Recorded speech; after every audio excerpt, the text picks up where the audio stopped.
yeah, that's what you do. Like kind of everyone does, like 90% of people do take substances in the club. So like water.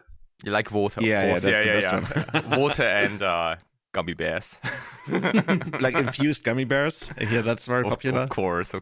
Yeah. I've actually never tried those vodka gummy bears, but I guess we are talking about a different kind of infusion. No, normal ones, like just sugar to keep you dancing. Yeah, I mean, sugar is actually not that bad. Yeah. Heard it here first. And with that, hello and welcome to Everyday Eternal number 185, your favorite, most deceptively named bi-weekly legacy podcast.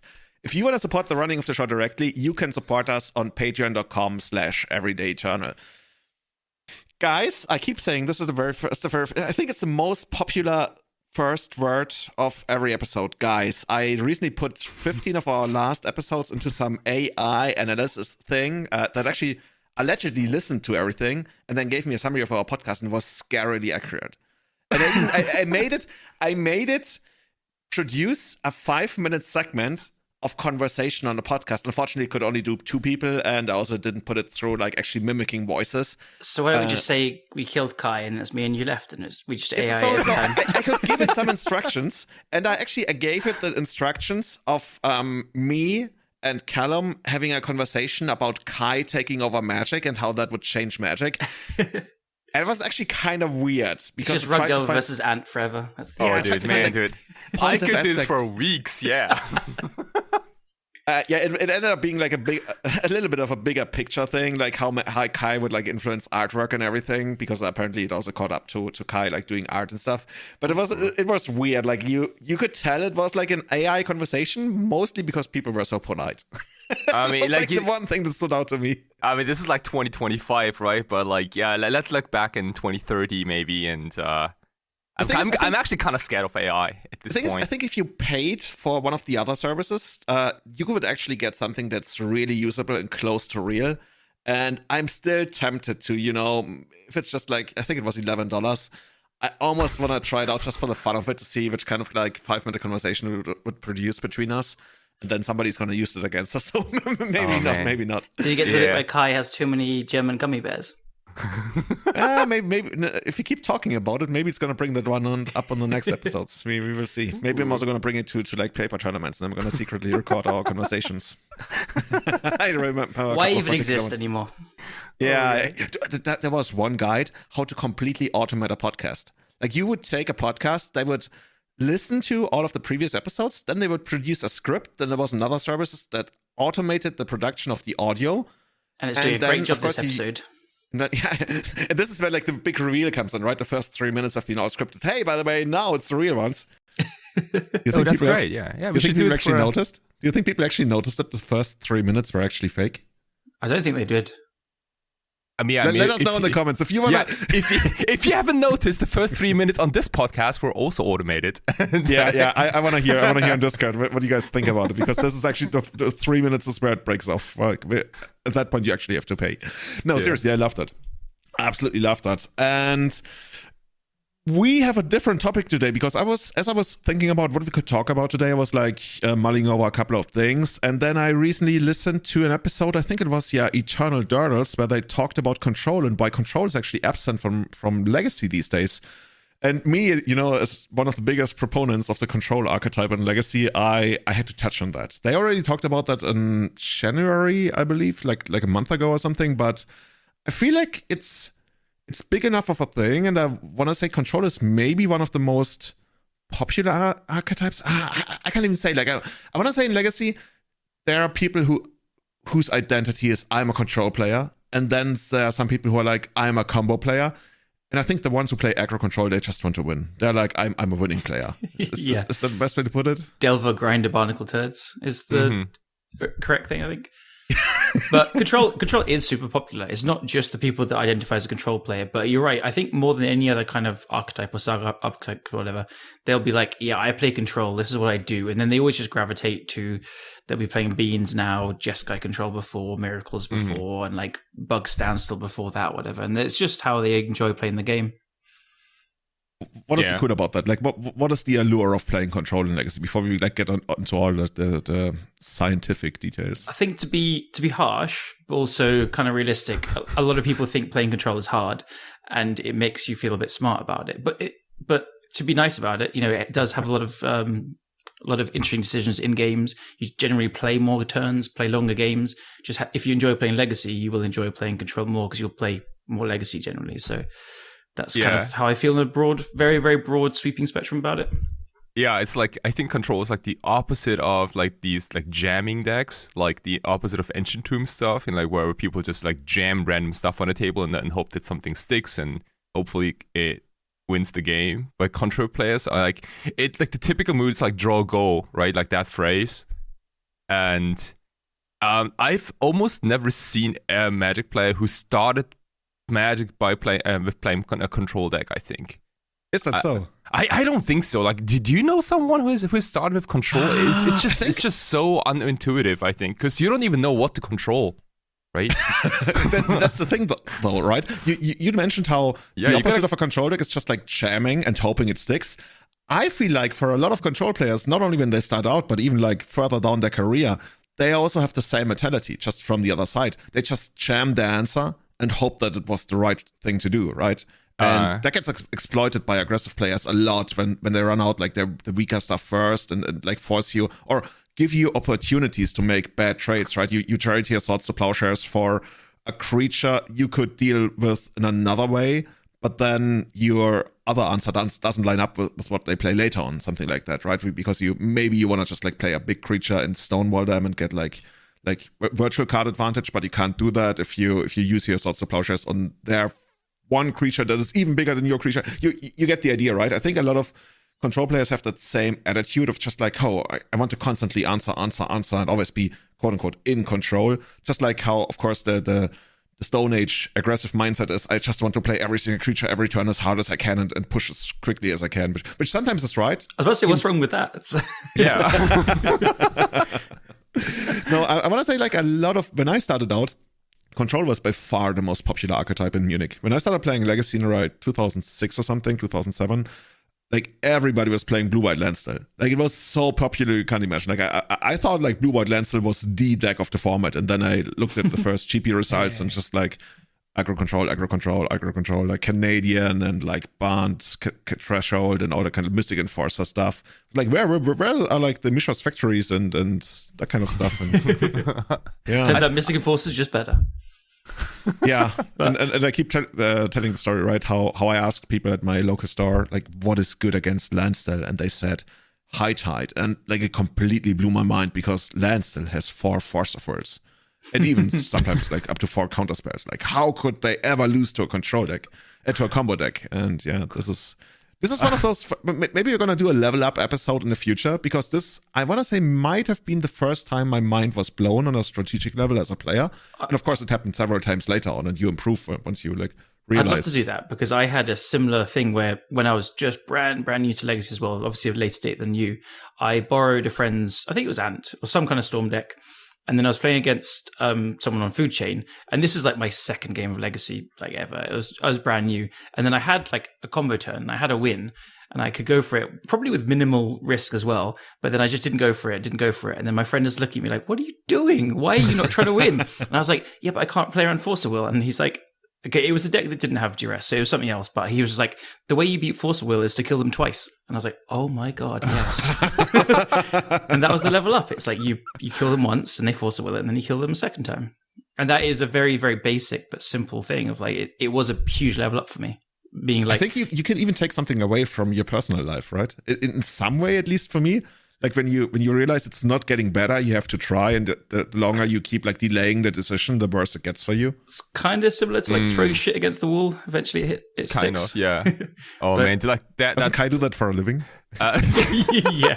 So I will say though, like there was like a 1 or 2 month period where I actually played Sneak and Show, like 10 years ago, and I did not. I was remember that. Dude, I was so bad at this deck, but I also kept casting Show and Tell without having a fatty in my hand against control decks, and they always blasted them. I was like, dude, that's great. Dude, that's like, good. Yeah. Honestly, I am way more scared of bad Show and Tell players than good ones.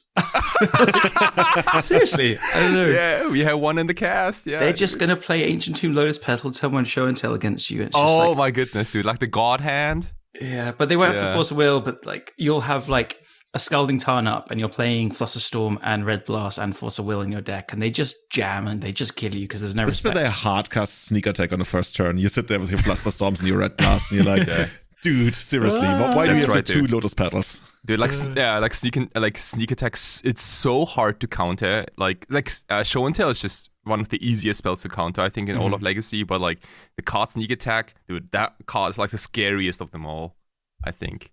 There is a very good answer these days in Disruptor Flute, which like everything can play. Oh shit, yeah. But you're right. Generally, until Flute, like it was a nightmare thing for Painter. It was just like there's no way to answer it apart from this one freaking needle. Like, what are you gonna do? Anyway. So, generally speaking, what we want to talk about is control and why it doesn't seem to be as good in Legacy as it used to be. That's going to be the second half of the show. In the first half of the show, we're hopefully rather quickly gonna talk about some terms because I also went on a real deep dive on the strategic backbone of Legacy, like a lot of Adrian Sullivan writing from 2007, 2008, and even 2011 very rather quickly. And I even found some stuff I wasn't aware of, strategic stuff. So to start off, I guess we should quickly talk about the problem of the term control. I think this is one of those things, if we as a community could go back, we might pick a different name, because there's two different meanings to being a control deck in Legacy or in Magic altogether, right? Let's say, yeah, what are those? Like, do you have them in your head? Yeah, I'm just trying to pick a control deck. Okay, let's say you are playing a Sue deck and you play against Merfolk. If I remember correctly, like back in 2011, both of those are considered aggro and aggro control decks, right? But in that particular matchup, the Sue deck is actually the aggro deck. If I remember correctly, I think that's how it played out most of the times. Right. Yeah, sounds right. So you can be an aggressive deck and take on a control role. And those are the two things, the two terms you use for that is strategic role and strategic archetype. Your strategic archetype is set in stone, right? When you build your deck, that's your strategic archetype. And I guess it also depends on card availability. But that's overall when people say, oh, I play a control deck, I play a combo deck, I play an aggro deck, if that still exists, a pure aggro deck. And then within the particular matchup, as you sit down on the table, your strategic role gets determined. And that goes into Mike Flores, Who's the Beatdown. If you haven't read that one yet, you definitely should, because it's so influential. It transcends Magic. When I played some other card games, I noticed that people were even referring to Who's the Beatdown, because the whole concept of that and understanding your role in the matchup, whether you are the long-term deck or the deck that wants to end the game before the other deck's advantages kick in, you need to understand that. And those are the two things, right? The archetype is what you build, and the role only gets determined once you sit down on the table. And I think I want to make that one very clear, because unfortunately we use the term control for both. There are control decks that usually play in a control role, but there are also control decks that, depending on the matchup, might actually play a beatdown role. It's less common, but there's always a bigger control deck, I guess. Like what? Like a typical example being like what? Like control against 12 post, for example, where control becomes like the control deck becomes like an aggro deck. Kind of like because 12 post kind of has the ultimate end game. Isn't that also? I would imagine like where in a rather classic Legacy control deck, this is where you would try to cast your Snapcaster Mages on maybe even turn 2 or at least turn 3 and randomly recycle a Brainstorm just so you can get some beatdown going, especially in the first game, right? Right. Yeah, or like you also see this like in Delver mirrors like all the time, where like sometimes like Delver decks shift to like a control role post sideboard, even though they're not a control deck. But that's one of the things I like to do, is like I kind of cut all the aggressive stuff and I just become like I side in counterbalances and blast and all that sort of stuff. And that's interesting. So what happens if both players do that? Well, that's a problem. If that, I don't know. If that happens, then I guess there's always a game 3 where you need to switch back, maybe. No, you don't necessarily need to switch back, right? You can still play it that way. Yeah.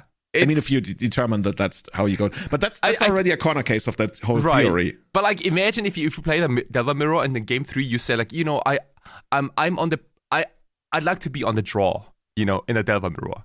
That'd be like the ultimate, like, I don't know, over the top tech maybe. That's so tricky though, because even in legacy control mirrors, you really want to be on the draw, right? Yeah, because I think that like the threats are more potent, but there was a time like 6-7 years ago in like really like in Jonathan Alexander Canadian mirror games where Jonathan actively decided to be on the draw in the mirror to have like +1 card, because it was never about tempo and to lightning bolt your opponent to death and stuff like that, but rather like live from the loam games and just like long stuff. It's so that's a really tough decision to make, but yeah, I guess that can also happen.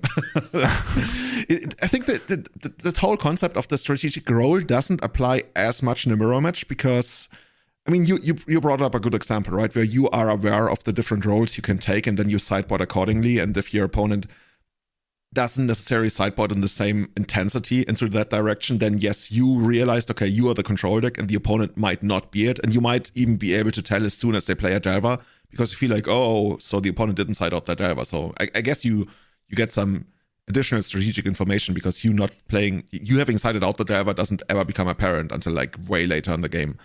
So I guess that's cool. But yeah, that's already like a cool corner case scenario. What I just want to say is, understand what we mean when we say control. It can either be the strategic archetype of a control deck, or it can be your strategic role, which is control or beatdown in the specific matchup. And yeah, I guess once again we're gonna link to Who's the Beatdown for people who really want to read it. Otherwise, yeah, it's absolutely mandatory reading for anyone playing almost any card game, I wanna say. So with that, I wanna come to what Adrian Sullivan actually said about the concept of strategic moments. Let's skip ahead in the show notes here, because we already kind of touched on that, because that one was actually new to me. Like, Who's the Beatdown, whatever. I know that. I didn't know about the concept of strategic moments. And little did I know, I had already been using that whole concept for basically all of my streaming career when I talked about like how to play elves and everything. And I found it really cool that Adrian Sullivan back in, I want to say 2008, actually wrote about that and gave that whole concept a term that I guess we should use more in Magic, because it's really, really cool. And that is the strategic moment. And to sum it up, it's a critical moment in a matchup where you have to reassess whether your current strategic role is still the one you make decisions based on, which I guess that sounds really complicated, but it's actually rather easy. It's not, and it's absolutely vital to current Legacy, because potentially still the top deck is this hybrid of like mid-range blue-black and Reanimator, and that deck constantly asks you this question.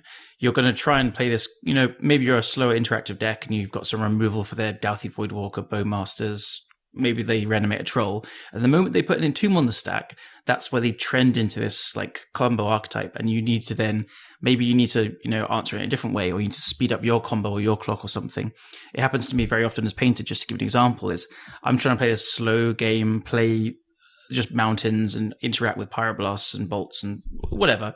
Then the moment they try and like trend into this Entomb approach, I need to just like slam the one ring or try and find the combo pieces or play quite aggressively and kind of hope that things don't line up for them. Basically, it's I think that deck puts you in this bind quite often. Yeah, that's also part of why it's so hard to play against decks, right? That constantly produce these decisions, these strategic moments, as Adrian calls it. I really like that term.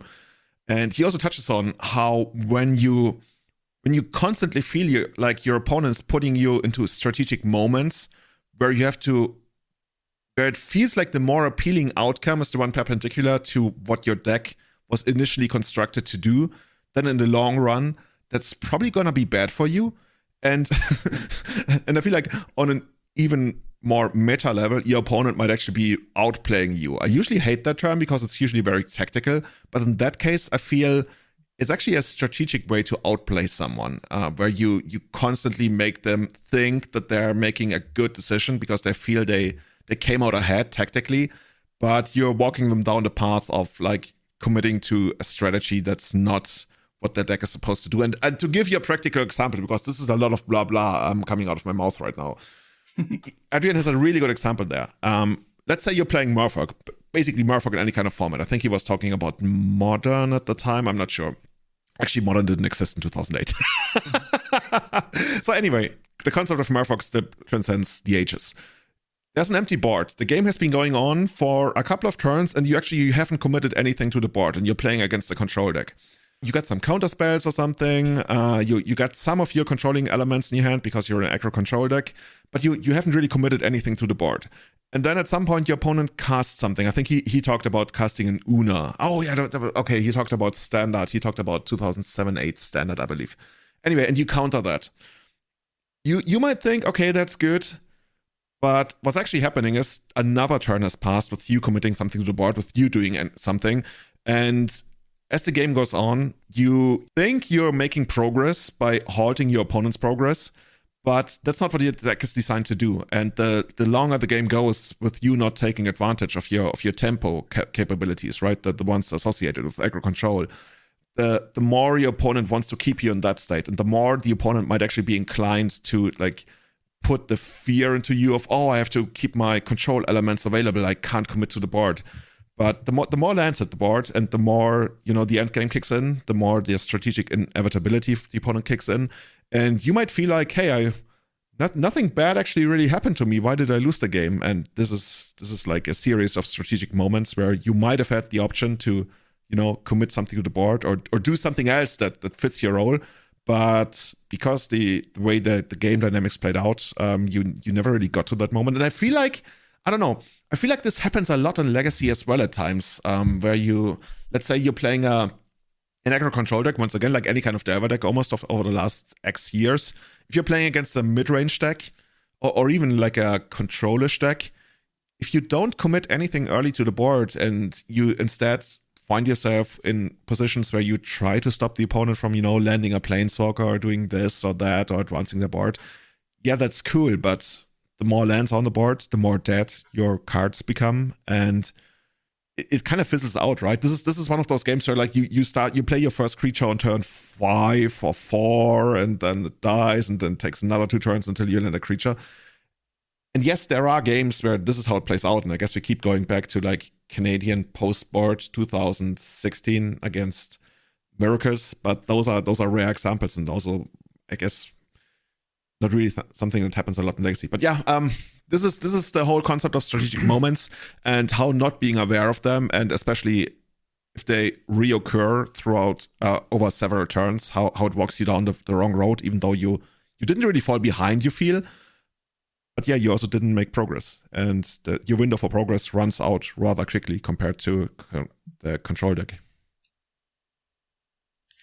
You kind of got what I meant? Yeah, I do. This has been one of the longest segments I've done. Yeah, no, it's the same thing. It makes sense because, basically, I think in the context of Legacy now, when you say this aggro control deck, it probably means something with like Daze and Wasteland, right?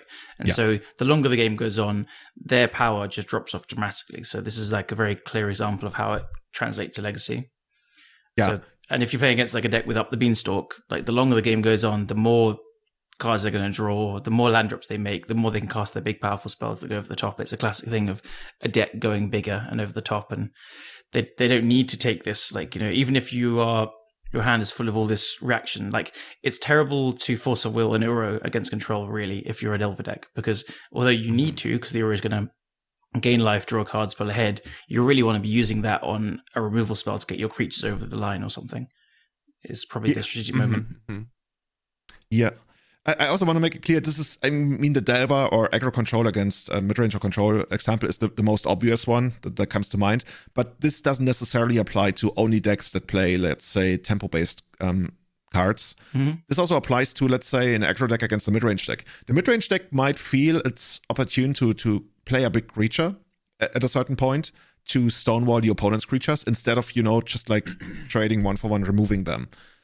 And Adrian actually talks about that, how in a lot of situations, that might actually be the worst decision, because all of a sudden you enable your opponent's removal spells, whereas previously, if you had just killed the opponent's Wild Cattle instead of playing a 5/5 that then gets, Path to Exiled, that would have been the better outcome for you. And you constantly gotta be aware of that, because part of playing the bigger creature, of course, is also the incentive of, oh, maybe I'm gonna erase them, and a lot of times that doesn't really work. Yeah, another big level up moment for me years ago was, I think I kind of discovered this on my own because I played lots of Jund back in Modern a long time ago. Mm-hmm. And if you're playing against an aggro deck, you kind of taught that, you know, you need to use your mana in this game. So you always try and play on curve, and you want to play a 3-drop when you have the 3 mana or something like that. But very often it was right to just play a removal spell on the creature rather than play a Tarmogoyf, hope they don't have a Path to Exile, and then you get tempoed out by this aggro deck. Like, I'm thinking of Zoo with like Monocartel and stuff. But like, but doesn't that like depend on your on the decks? Like, of course, right? Because if you play like if let's say you play like I don't know, like a shardless Buck deck for example from way back and against a Zoo deck, then all their disruption is like removal stuff, right? Like Lightning Helix, Bowls, and Path to Exiles and stuff. So if you wanna, like, if they play Wild Nacatl and you have Abrupt Decay and Tarmogoyf, you can play either one. Then you should probably go with the Abrupt Decay because they can't do anything about the Abrupt Decay. Yeah. But if you play the Tarmogoyf, which is maybe like a 4/5, they can easily like Path to Exile and then get in for another 3 damage with a Nacatl. I guess what I mean here is stuff like that. If you have 3 mana and you know they don't have a daze, so you have 3 mana clear and you have a Shardless or an Abrupt Decay, I think there you want to be playing the Abrupt Decay is a better example of what I'm thinking about. Like, this is basically what Adrian's saying, right? And as Kai, basically, you nailed it, right? It depends on your deck, and your role depends on your deck and everything. And the strategic moment only becomes a problem if the tactical outcome you choose doesn't match up with the strategic outline of your deck, I want to say, and especially if it happens over several turns. And I can relate so much to that, so much, and I didn't even realize I was operating within that concept. But that's something I did with elves so much, where you constantly put your opponent into a position where you know that you're actually like killing them with creatures, but they constantly fear the combo, right? And they dedicated so many resources to being safe against the combo, and then they just like get overrun with creatures. And they didn't realize that in some way they might actually be the beatdown deck because you have inevitability against them. And it's somewhat rare, but the example that actually came to mind as I was putting that up is when we played elves against Landstill decks. You know, these Jeskai Landstill decks that existed here and there. And I have some amazing highlights on YouTube. I think I'm actually going to put one in the show notes, because one of the most common, I think I even played one match against Shody Keith on camera. That was so good. But they drop, they feel like, okay, elves only has like 2 Dryad Arbors and maybe a Pendelhaven. I'm safe to drop my Standstill on turn 2, turn 3, whatever, if the board is clear. And what you did with elves is like, okay, you put that to your own. You use it for your own benefit, right? Fetch Dryad Arbor and Pendelhaven, just OP. you can do that. You can do that, but then in the long run, still they're gonna have like a second Mishra's Factory or something, and then you're not gonna get past that. But what a lot of Standstill players didn't understand is that if you go long there, and you literally even just start discarding cards to scalp the perfect 7, or as close as you can get to the perfect 7, your quote-unquote perfect 7 is usually, especially post-board when you have Cable Therapy, is usually gonna completely crush them. And that happened so many times post-board when they kept in Standstill, where you just drop to a hand where they have to now literally counter, Force of Will and Counterspell, and maybe if they have it, but it's not common against elves, Flusterstorm, they have to fight through 2 copies of Cable Therapy, usually Flashback, and then 2 copies of Glimpse of Nature that they have to hard counter. And if you're lucky, even a Natural Order or something, because you keep making land drops, kind of. So they often didn't realize, oh damn, like, yeah, I'm drawing these cards that all trade like 1 for 1, but the Cable Therapies and the Glimpse of Natures, they are hard counters. I need to really commit to countering them. And that's how you often got them. And even like, you could tell within the game that sometimes they realized, oh shit, we can't keep playing this because this is gonna overwhelm me. And then they break their own stance at your end of turn, and then yes, you have to discard. But once it comes to your next turn, holy shit, they're in so much trouble. I love that. This is kind of like a next level thing where you've played a matchup a lot of times and it's not obvious at all, and so you can't blame them if it's their first time playing it. And then after playing it 10 times, shows like how important playing when practicing is. Right. You can also do like the 8 versus 7, which is like one of my absolute favorite things. And when I play Ad Nauseam Tendrils versus Control deck, it's like they have 7 cards, you also have 7, and then you draw your 8th card, and then you play 8 versus 7, and you usually beat them because I don't know, because like both players have like so many lands already out there, and it's basically the same concept, right? You use your overwhelming numbers of 1 mana cards that require a hard counter a lot of times. right? Yeah, I don't know. I think that's why decks that can threaten a turn 1 kill but can also grind are so potent in Legacy or like in Magic in general. Because you can't. It's just so difficult to.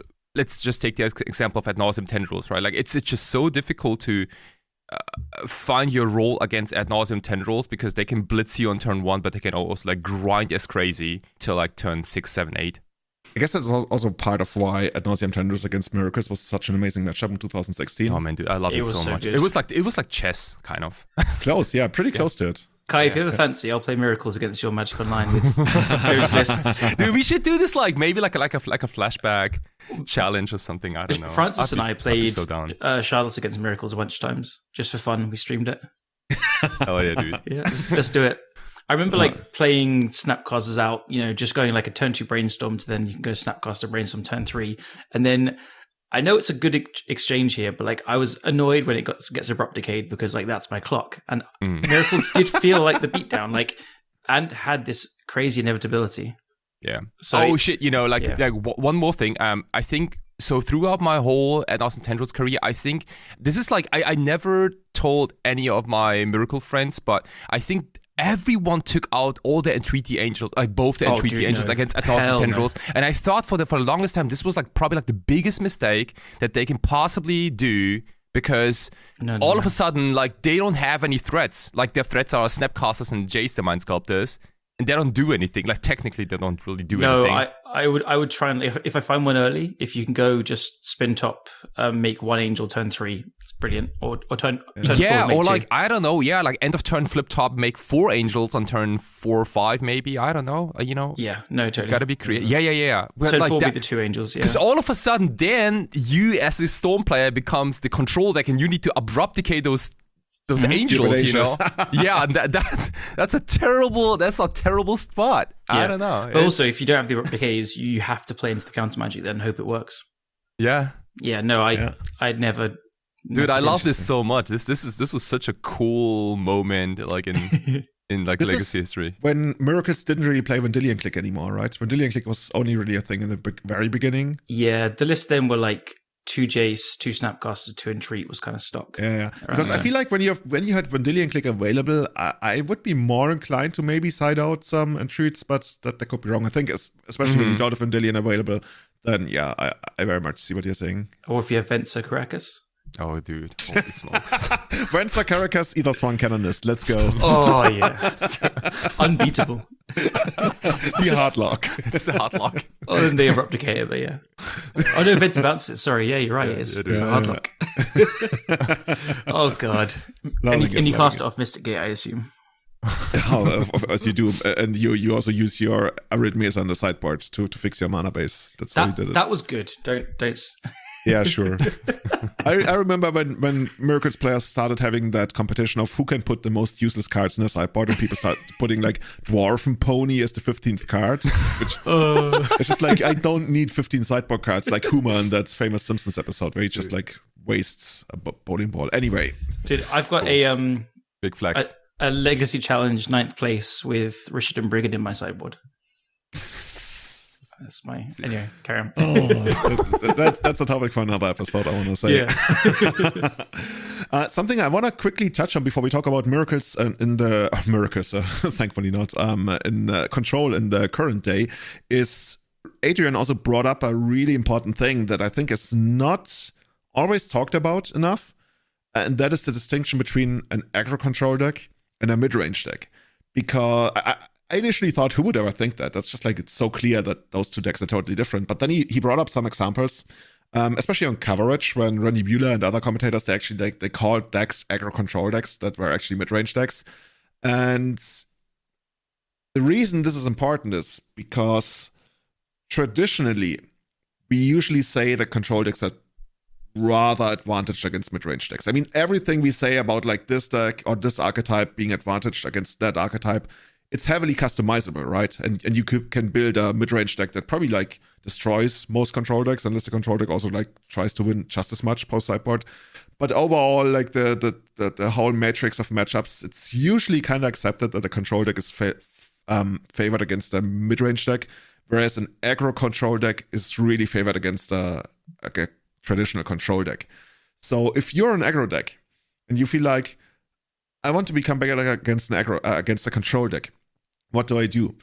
You can now go down the path of adding more control-ish cards to your aggro deck, which is, like, I don't know, bigger creatures or I don't know, more planeswalkers, removal spells.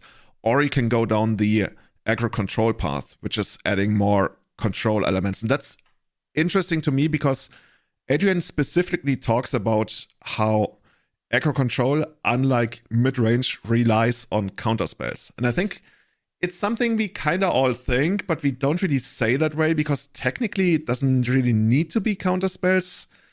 But it could also be bounce, I guess. Bounce is another mean of tempo, but overall, I think it, at least in Legacy, always narrows it down to counter spells. So, why am I talking about this? Just because I initially thought it was totally pointless. Everybody knows the difference between an aggro control deck and a mid-range deck.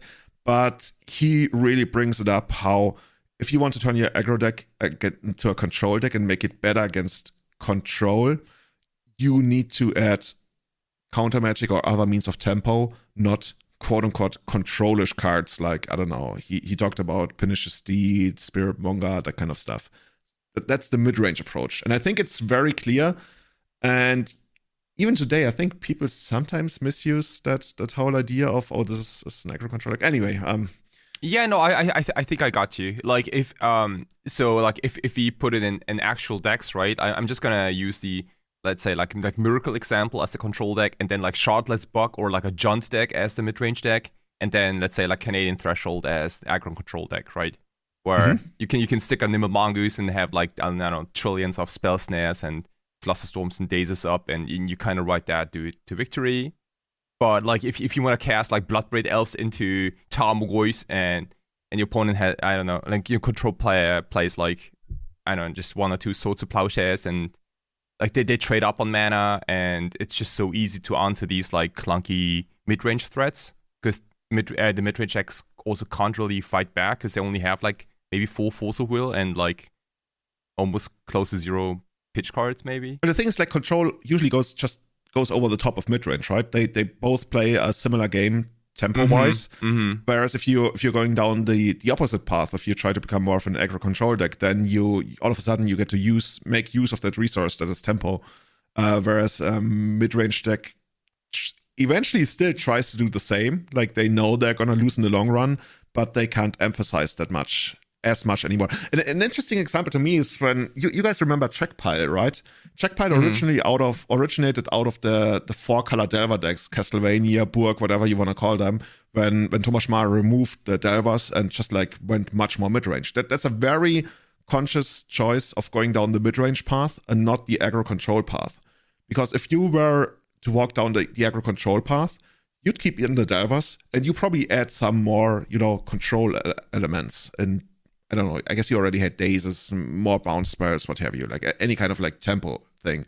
He very consciously did not do that, and as Checkpile later turned out to be a deck without even Dazes, and I guess he only really had some tactical wastelands, if I remember correctly, if at all.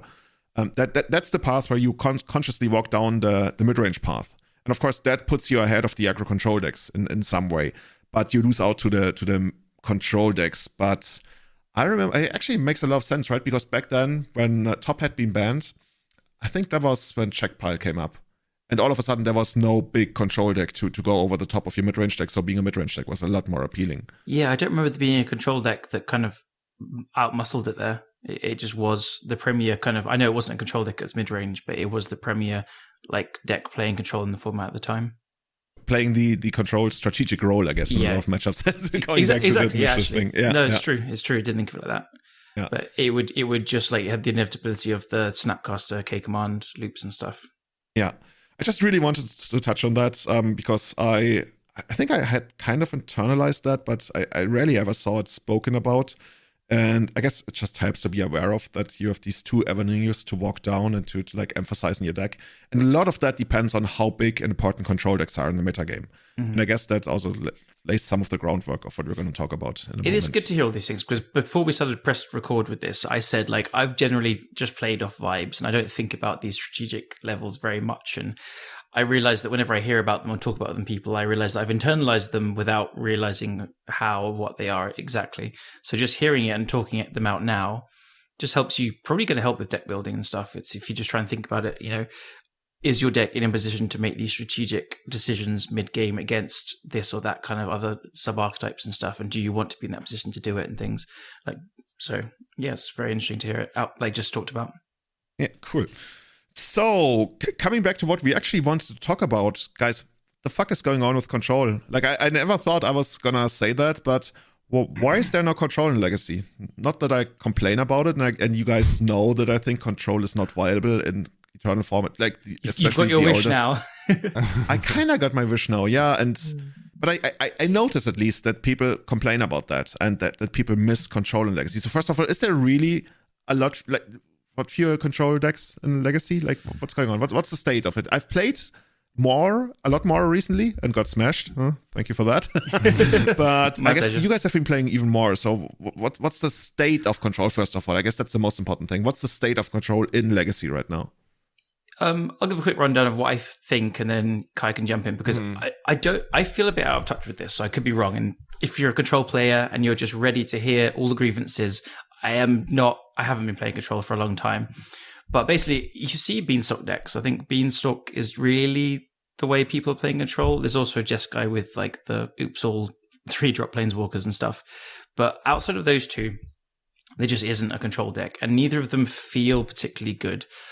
I think it's a mixture of the reasons why. One is they get some new cards, like the Beanstalk is a good card.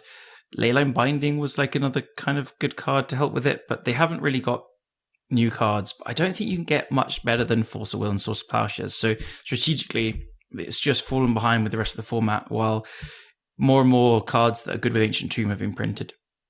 So I've been kind of looking around on Twitter today to see if people can give some good takes on control and stuff. And so one was from Pokimoki saying, control can never do anything as powerful as playing the One Ring off a Soul Land. And control is not going to play Ancient Tomb because it's completely adverse to their strategy in general, which is like, you know, preserve life and stay alive and play the long game. That's not what Ancient Tomb does at all. So it's just fallen behind the format like that. And so, can I quickly stop you there? Mm-hmm. That's already getting into the reasons, right? And into the context of why it's not doing as well. Yeah. What actually is control in Legacy right now? Like, what are people playing? Because I'm looking at it on MTG Top 8, and I see that the most played decks are actually Esper control decks. And by the looks of it, they're actually basically blue-black Reanimator decks without the Reanimator package. And instead they're playing white for Swords to Plowshares. Okay. Doesn't really... Like, it's doesn't sound like control to me. The percentages are so low. Oh, I find it. So this is another one. So there is another build that Marcus has been playing a lot, and he did very well with recently. He went on a bit of a tear with it. I think he's cooled down a bit, but he kind of like trophied 4 out of 5 or 6 leagues or something. I don't remember exactly, but he was playing it with what's it called? The Staff of the Storyteller, and then Tamiyo's as well. So yeah, I've just found his list. He had 4 Tamiyo, 4 Bowmasters, 2 Teferi, then cantrips and counter magic removal, and 4 Staff of the Storyteller and 4 Saga to go and get a Retrofitter Foundry. So that's definitely a control that's for me, because the engine of card advantage and win conditions is very late game. It's a very low to the ground control deck. You have 2 Teferis, and that's your highest part of the curve.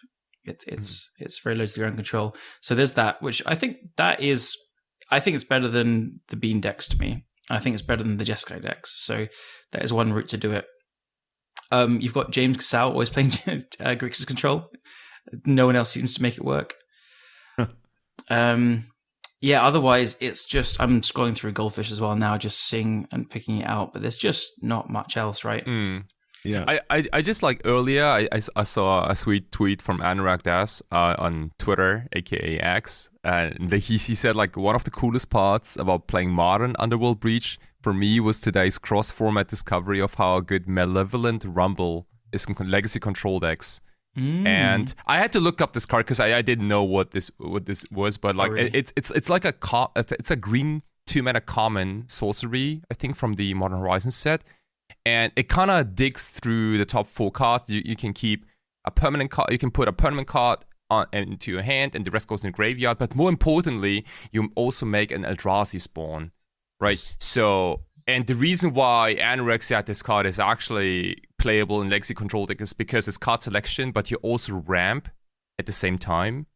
And I just think that because the format is just so fast, every deck needs to kind of keep up on in tempo, I think, and just beat Eldrazi spawn. You know, like every Lotus Petal effect. At the same time, you could look at this like a Ponder. It could be better than Ponder all the time. It's a 1 green to look at the top 4, and it's especially good because it can find like if you build your deck right. So in his deck, I haven't seen it, but I assume it's got 4 Urros, and I'm sure it's got Beanstalks as well. So you just want to hit Urros, Beanstalks, and lands off this. Like the problem is you can't find Force Wheels off it and stuff like that, but you're going to build your deck to try and accommodate it. So it's kind of ramp, but like in Legacy, if you're playing a 2-mana spell to ramp into a 4-mana spell on turn 3, you can just do that with like half the cards in the format, I think. Like that's not powerful to me. And I do think the card is really good though, and it could have a place in Legacy. I just don't see it as ramp. I see it as just a card filtering selection thing. Yeah. When I first saw it, I thought like this is the worst version of Ponder I've ever seen. I would also argue that Ponder is not very good in the format right now. It hasn't been for a little while. It's similar to what Kai just said. We've been talking about that for a while, for almost like over a year now, right? Yeah. How Ponder is kind of falling off. Like it's still an incredibly powerful card, and it's right for blue decks to play it, I'm sure. It's just it doesn't feel as good as it used to. Like whenever my opponents play a Ponder, I just kind of like, oh yeah, sure, whatever. I don't know. I guess it's because the decks that play Ponder, like what they can threaten is not actually that much. If that makes sense. Like also like you really don't want to be caught playing Ponder early on, because I mean we all know that feeling, right? If your opponent goes turn 1 land Ponder, or even like turn 2 Ponder, anything Ponder involving the first couple of turns, it just feels good because you feel they wasted tempo. And I'm just always happy to see that. And I mean that's always been the downside of Ponder. Brainstorm, I mean, obviously the much more potent card, so you're much more happy with that. But yeah, that's the one thing about Ponder. You'd rather have to create the card you want in hand than having to dig for it, which often happens with Ponder. Yeah, but I think that is helping nail on the why. Is Legacy asks other decks so many questions, and like Control just can't answer the questions every time. Like you just need to have 10 Force Wheels in your deck. It feels like, I don't know. To quickly end the part of what is Control in Legacy right now, I actually looked at the MTG top 8 numbers, and it's actually, holy shit, it's really bad. Whether you go for the last 2 weeks or the last 2 months, Control is 15% of the metagame, and that's already being like, I don't know, generous, because Stifle Nord, is that really a Control deck? I don't know. Feels more like a tempo deck to me. Yeah. Also, like, come on, Cradle Control, that's like a straight up range deck. Dude, they put Cradle Control into the control bracket. Holy smokes! Yeah, that's what, dude. That's what you get if you keep up like these shitty names for these archetypes that are truly not control decks. Oh my goodness. Yeah. But Kai, it has interaction. It's Control. Oh shit! Yeah, it has Reclaimers. So, but by far the most played Control deck at 3% of the entire metagame is Blue White X Control, which already like has all of these Esper control decks in there.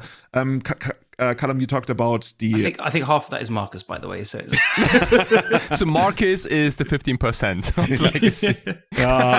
You also talked about the Beanstalk decks, but the Beanstalk decks are like so far behind at like 1%. But the green arrow keeps pointing up, so hey, here's hope. Yeah, again, like Control is really, really low in the format. I think, are you looking at MTG top 8? Because that's probably a better representative than Goldfish, just because Control is played a ton more in paper than online. I think a lot of people playing Control know the archetype is not great in the format, but Paper Legacy is about playing what you enjoy, and it's not bad enough to be unplayable, in my opinion.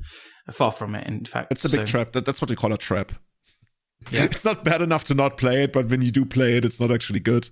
It's totally true though. Like I've played tons of decks which I know are like not great, but I enjoy playing it. It's I think a big part of what Legacy is, honestly. Yeah, You can disagree because you're a sweaty Spike, but Oh no! I thought you meant control was a big part of playing Legacy. No. I'm totally with you. I'm totally with you on that. No, playing your pet deck or what you enjoy, or just playing a brew because it's just fun is like. Even if Legacy was more supported by Wizards of the Coast and had GPs and was competitively focused, like people will still play what they enjoy and stuff. It's true of like every format really, but I think especially Legacy and especially. I think the only format this is not true is like for like the really PT ones where the teams come together for weeks ahead of time and they test the shit out of everything. Yeah, and then like the cream rises to the top. But in Legacy, we don't really do that because people don't really want to do that, and it's also just like a little bit too random to really do that. Like it's easier to do that in standard format, I guess. Imagine there was a Legacy PT and all the pros come together and the best deck is control. Oh god, I mean everybody makes mistakes. The thing is that actually kind of happened in 2011 when Channel Fireball they brewed so much, they tried so many things, and in the end they played Buck Lansdale. You guys remember Buck Lansdale, right? With Liliana of the Whale and 4 copies of Chase the Mind Sculptor and Pernicious Steed, and then the 4 different removal spells like Smother and Go for the Throat and what have you.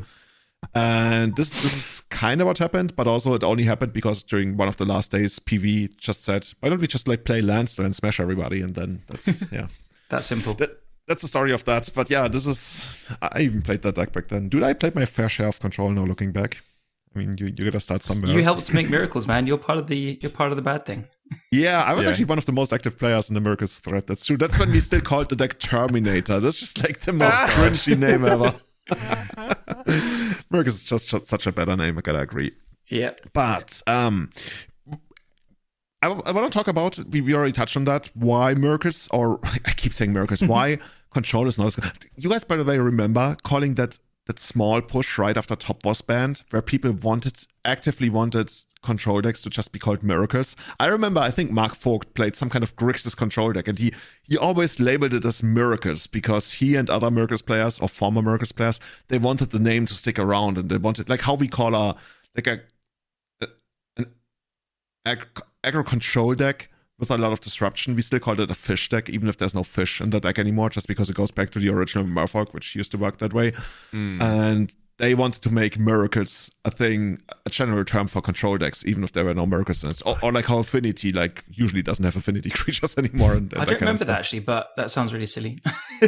Yeah, like it really hit me different because I was so happy that we were out of the Miracles world, and then it reminds me when I was still new to like Legacy and Vintage, and I was trying to find a Vintage deck to play back then. And I was looking a thing up, and I saw a deck called Fish, and I was like, "Oh, what's this?" And it had Trigon Predators and Dark Confidence and stuff. And I was like, "What the hell?"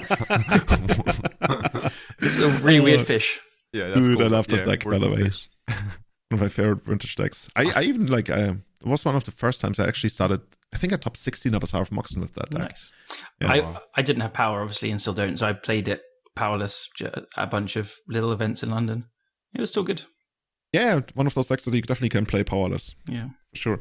So, I want to go back to the writing of Adrian Sullivan. He's going to feature a lot in our episode today, but I swear to you, this is the last time I'm going to mention some of his stuff. But it's really good. He's a control nerd. He wrote some good definitions of what it means to be a control deck, of what needs to be an aggro deck, and just for myself, I always felt like I don't feel comfortable actually writing it down like in an exact way, because there's always this feeling like, yeah, technically you could also build it differently, but in practice, what it comes down to for a control deck are 3 aspects. And he mentions those here. So let's go over them very quickly. The first one is, it wins by nullifying threats and then following a path to victory. Makes sense, right?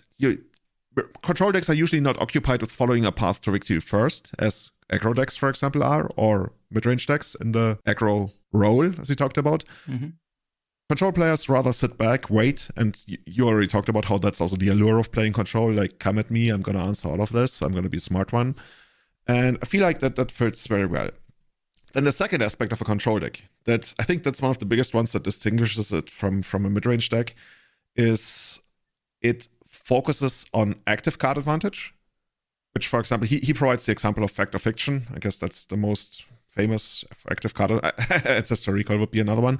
but also passive card advantage, or I guess sometimes we call it virtual card advantage, but he goes for more concrete ones like damnation.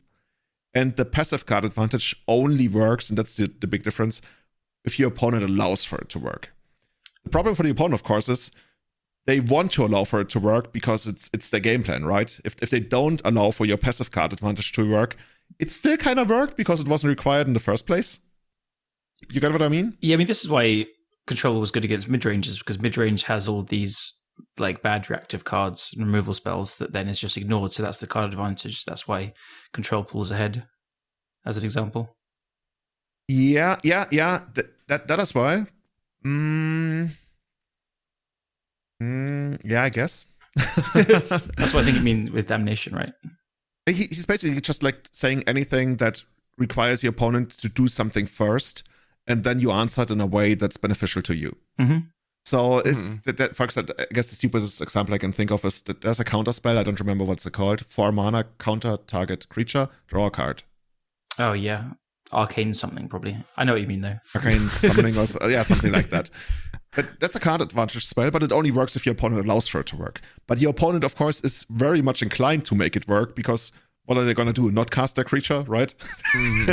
That's how you get your active card advantage, which you usually want to be instant speed, and your passive card advantage, which doesn't necessarily need to be instant speed. For example, in the case of Damnation, of course, you'd love it to be, but yeah.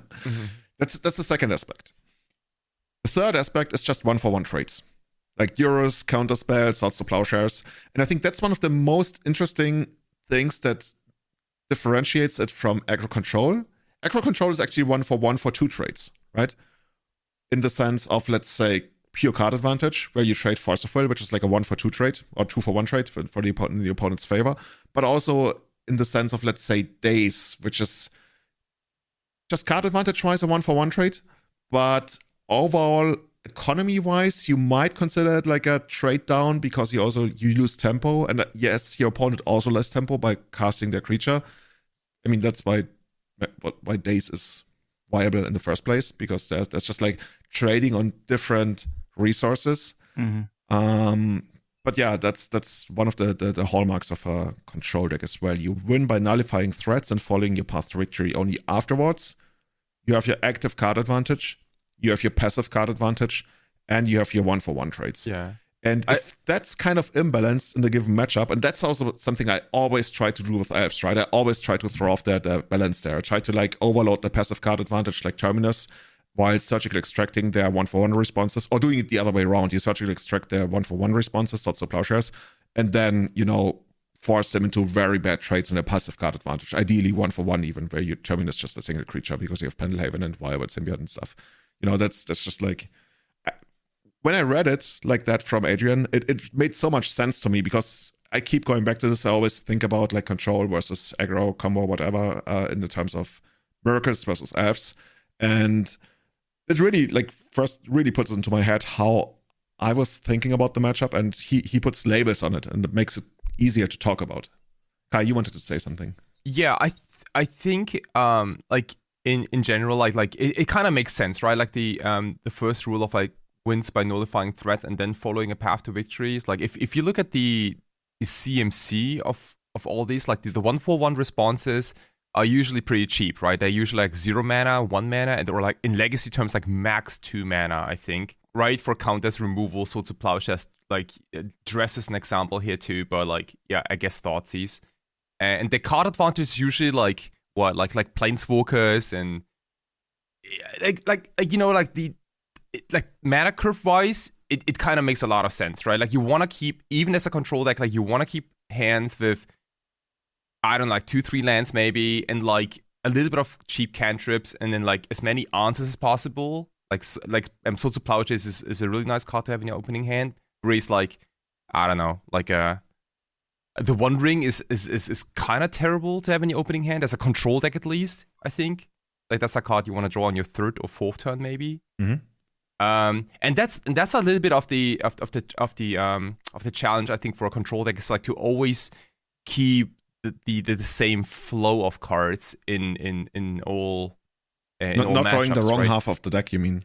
Yeah, like drawing all your white removal spells against a combo deck, for example, is like a classic example of like how control can. I guess that's more fizzle. about the quality of the card in terms of you want to draw your answers, but you want to draw the right answers. That's more like which kind of 1-for-1 but answers I guess do you want to draw? But you can also say the same thing about like control decks drawing, I don't know, all the 4th Illingers and stuff in their early turns against any opponent, right? Yeah. That's another tempo aspect of the whole thing, right? If you draw like a lot of your card advantage early on, that's the moment in the game where you want your card advantage the least. Like you don't need card advantage. It's not a constricting factor right now.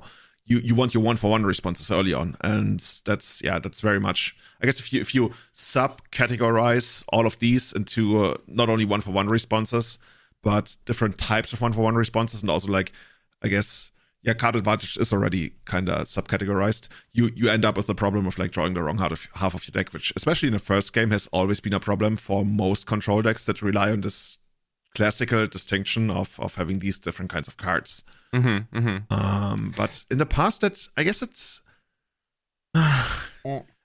guys. I keep wanna say the thing that I always say. I don't think pure control is like a viable thing to do in an eternal format unless something is broken. And I think I've been proven right on that in Legacy at least. But I want to hear your takes. Yeah, I think it got much worse for control because the top decks in Legacy are doing so many different things. Like you gotta build a control deck that can beat Naru, but also hate on Reanimator game 1, but also have and Stomping Eldrazi. Exactly, like and they're doing so different things, and stuff like Doomsday, for example, right? Like name me a card that can answer everything. Like Force of Will, like maybe your deck needs like 10 Force of Wills maybe to begin with, but like that's people have been like, especially in those Beanstalk decks, people have been playing like additional copies of like Force of Negation and everything, right? Not that much. Not that much, but you need some kind of hard counter to turn your card advantage into something that does something. Yeah, like I'm just looking at these 3 points, which is nullifying threats, card advantage, and 1-for-1 responses. And the problem for me with control in current Legacy is really the nullifying threats. Exactly as Kai's saying, there's just too many different kinds of threats to nullify and build a deck that's like functions, and like you just have to like hope that your interaction lines up quite often. I just don't know how I do it. It's hard. Yeah, but that's also because the format is so fast, right? Like you don't have time to ponder 3 times to finally find your answer to their turn 2's the One Ring, for example.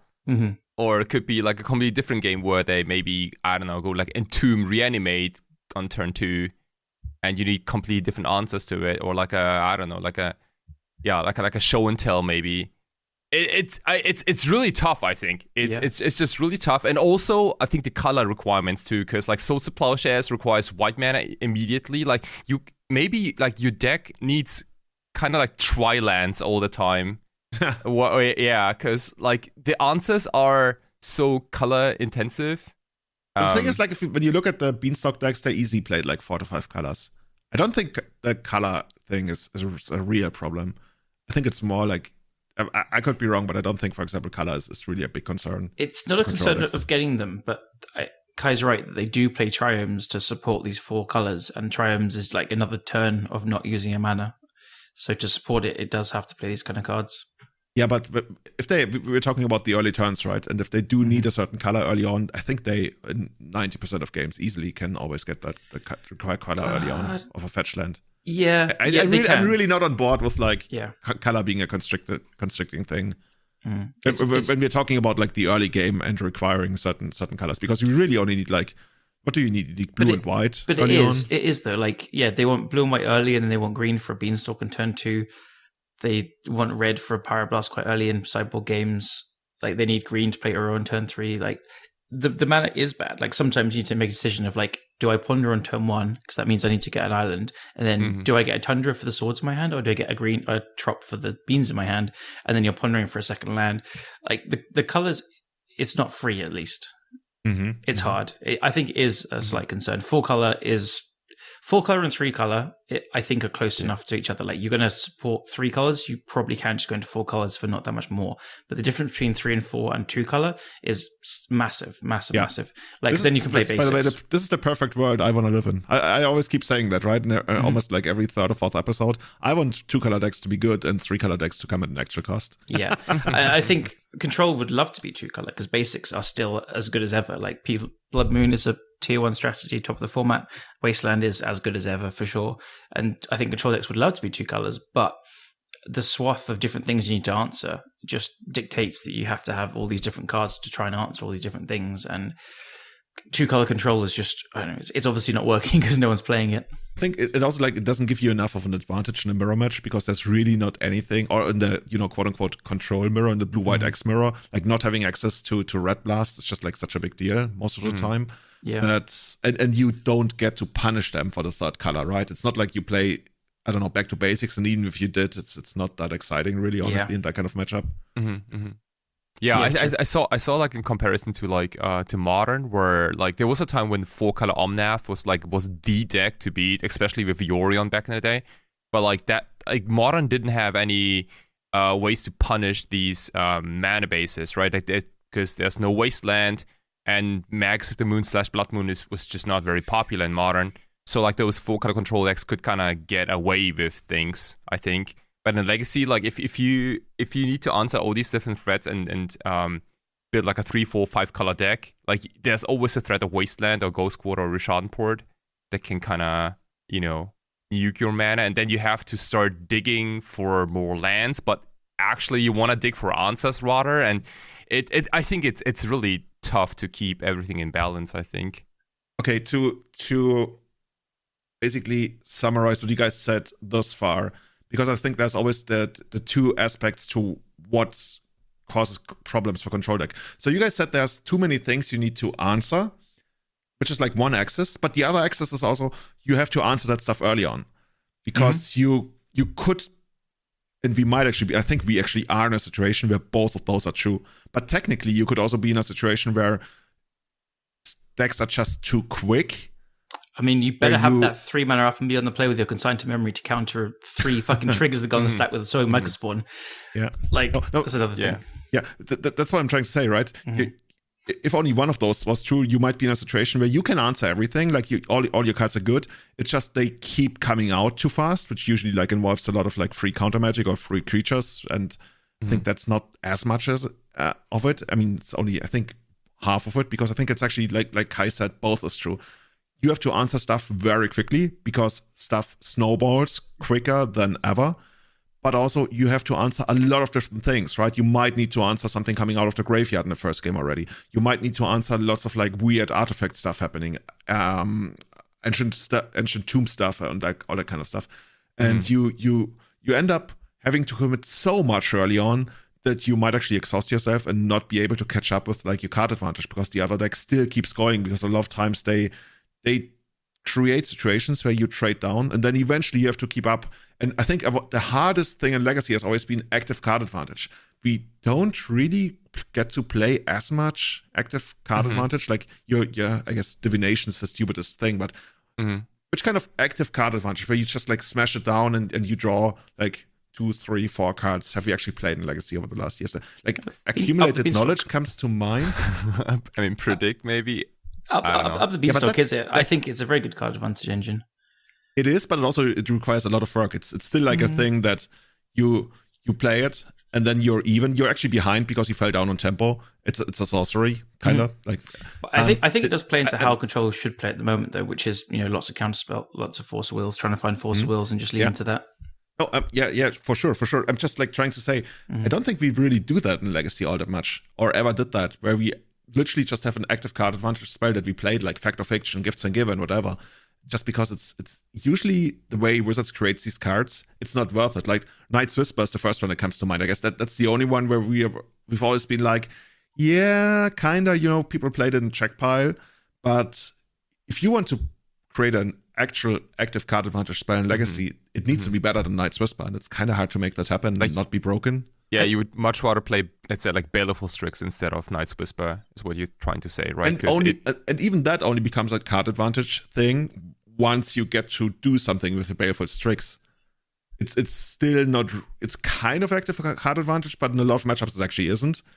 So I mean, because it's like semi-removal too, right? It's like you draw a card, but you've also like but a lot of times it isn't. Well, yeah, exactly. Right. That goes into the whole thing of active versus passive card advantage. Baleful Strix is kind of like passive card advantage plus active card advantage. Like we really don't do that sledgehammer thing of like knocking your opponent out and saying, "Hey, I'm gonna draw 2-3 cards now." This is, and I don't think we just like do that at all in Legacy, really. I had fun with Brain Surge. I think it's quite good still, but yeah, it's a bit slow.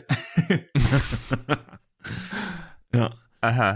Yeah, like even like Narset, for example, right? Like it has this passive effect on the Planeswalker, which makes it, I think, playable. Like if Narset didn't have the passive effect, it would just kind of be like a dog shit Planeswalker. It would be the slowest divination in the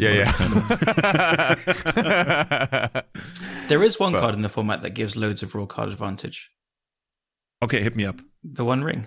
Oh, the One Ring. Ooh, yeah. But that one has like minimal cost. It's just 4 generic mana, and it has such a big upside. It's incredible. Also, it time walks, right? So it's kind of. It's just it does so much already. Like the time walk turn is so important for this card, because I don't think there's much breathing room in Legacy. Like there's just so much going on both sides, and in almost the first, I don't know, like 4 or 5 turns, like nonstop, that you almost don't have a window to cast a card that draws you a bunch of cards but don't impact the game directly. Yeah, because like the threats are so powerful. Right, like about the trying to answer things like ASAP thing. Like if you take like an example Tarmogoyf, for example, right? Like if you play a control deck and your opponent plays a Tarmogoyf that's, let's say, like a 2/3 or maybe even a 3/4, 4/5, like you can kind of take a few hits, and then slowly find your Swords of Plowshares or something else and answer the Tarmogoyf eventually. But you can't do this with like Glaring Fleshraker, for example, or Naru, for example. Like you can't let Naru sit around for 3 turns. That's not a winning strategy, I think. So okay, so interesting. So you're basically saying that the stuff that comes down, it creates a game state that's almost unrecoverable, if not actually over. Earlier on in the game than it used to be. Yeah, I think you have a lot of like kill on side creatures, like deal with this creature immediately, otherwise you're doomed, kind of thing. And we always had those in Legacy. Like Stoneforge Mystic was a good example, I think, which it grabs Batterskull and you need to kill that Stoneforge Mystic before the Batterskull comes in. Blah blah blah. You had a couple of those threats, but now most threats in Legacy are like Stoneforge Mystic, where you need to deal with it immediately. And also like they just like do something even more broken and unrecoverable than putting a 4/4 into play. Right, yeah. Like Cauldron, Cauldron Complete, like that card is also like not very good right now. I don't know. Which is crazy to say, it's like this super busted equipment, but yeah. I do think also Ancient Tomb is partly responsible for pushing Control further out. It's just so good against them. It's just bananas, because like Control doesn't really go after the life total until the very, very late game when the game's kind of over already. So the downside of Ancient Tomb being two damage is just nothing really. So it's just free card advantage, an extra land drop, and just powers out so much faster. And obviously over time we've got more and more threats that are good to cast off Ancient Tomb as well. So yeah, there's probably too many cards to list like that, but the One Ring is the most obvious example. It's just so good against Control, and it comes down turn 1 or 2 from these stompy decks quite often. So basically, I guess Kai already said that, right? There's just like not enough breathing room for pure Control decks in Legacy. You just like you don't get to keep up. Is that what you're saying? Yeah. I mean, that's cool. Yeah. I don't want there to be breathing room for Control decks in the first place. No, but I would like Control decks back in the format for sure. I mean, they do exist as we see on MTG Top. It's just like, what needs to happen? Like I keep trying to think about these aspects that Sullivan brought up. Is there any of those aspects that needs to become stronger? Because I don't really feel like. I think the part about nullifying threats, it needs to be quicker at nullifying threats. Yeah, I don't see a easy fix is basically what I see. I see the problem is the mid-range problem. You have to draw the right cards at the right time, and the format's a bit too fast. And I don't think that's fixed by new printings for Control. I just don't think you can get better than Swords to Plowshares or Force of Will as interaction. They're so good. It's just fundamentally the rest of the format has outpaced and kind of outpower crept Control to an extent where I think the real answer is banning a few more cards and just reining the format in a bit more. That's a whole other topic for 10 hours of discussion. But yeah. That's how I see it. I don't think Control players, you're not just bad at deck building. I think it is just really, really rough out there. I guess we're now living in the world of, for the first 10, 15 years, whatever, in Magic altogether, answers were just so much better than threats. Answers were so much better than threats. But for the last 10 years or something, or even 15 years, in the world of Modern Horizons and everything, threats have become so good that all of a sudden we're either at parity, or even threats are better than answers, even though we started out with best possible answers imaginable in Swords and Force of Will, and we don't really get to improve all that much there, at least not with regards to generic answers, because as Kai mentioned, the stuff you have to answer is so diverse. You need the most generic answers you can get at the lowest possible mana cost, and we already are there, right? Like Callum mentioned, we're not gonna get another Force of Will to play 8 copies, so we're not gonna get additional copies of Swords to Plowshares, and we probably don't even want them because Swords to Plowshares is all kind of niche, and we have some alternatives Path to Exile, whatever. Okay, there's one card that would help. It's a card I've thought of in my head for years and years and years. A Swords to Plowshares Flusterstorm split card. That would actually be it. Is there anything that comes close to that? I don't think so. Is there anything that interacts with the stack but can potentially also hit the board? Fire Eyes? Yeah. It's a pretty shitty card. There probably is some other bad split card. I'm sure there is, but that's the point, right? We're not gonna get that same kind of power level. Even if it was a Swords to Plowshares that also that Spell Pierce or something. I mean, I say that. That's the kind of power level we live in, right? Yeah. Drown in the Lock was kind of close, I think. True. Yeah. Right. True. It comes with a cost though. You can't cast it very early in the game because it has a couple of requirements with the graveyard cards. But can you drown in the Lock? I'm wondering. Not on time, no. No, not really, right? Because they need to have cards in the graveyard. And the One Ring decks are not putting cards in the graveyard, like fetch lands and stuff. Yeah, on average, it's not really happening. That's true. True. So, I will just shout out Consigned to Memory for, I think, saving our format a bit. Goddamn, if that card wasn't printed, things would be a lot worse in every format. But you know what also, I was thinking? Yeah. You go ahead. Oh no, okay. Because I do have an example of a vintage deck. Actually, my first vintage deck I ever put together in paper in a Magic Online, which is not a typical deck for me because it was blue-white land still in vintage. And I grabbed it because it had the least amount of power 9 in it. But even in that deck, there was still a Mox Sapphire and a Mox Pearl and a Black Lotus, right? And I didn't really get the Black Lotus in that super slow standstill deck. But but when I was playing the deck, I occasionally had those random, here's a land, Black Lotus, and turn 1 Jace the Mind Sculptor, or turn 1 Ancestral into, I don't know, some other nonsense a Stony Silence or what have you. And that felt great. So maybe Control decks need to also present threats early and switch and how do you say, switch roles maybe. That's when they that's for example when I as a Doomsday player struggle a lot against Control if they for example go turn 1 Tamio all of a sudden and then turn 2 Brainstorm and flip Tamio, and I'm okay dude, I so they have me under their gun in a couple turns and I really need to Doomsday ASAP. Yeah. I mean, so that goes back to understanding your role in the matchup as well, right? Because Control decks, at least in Legacy, can't really do that all that well against combo, can they? I mean, you talk about Tamio plus Brainstorm, but that's really not all that threatening. I mean, it's kind of annoying. It's annoying. You know that the game's going to be over in, in 3 turns, I think. So there is a passive threat, right? Because all of a sudden, they do have the win conditions already on the board, and all they got to do is, just survive 3 more turns. If they're it puts a clock on you in some way, right? Exactly. Something exactly. that control, like that's the biggest problem of control, or it has always been the biggest problem of control against combo.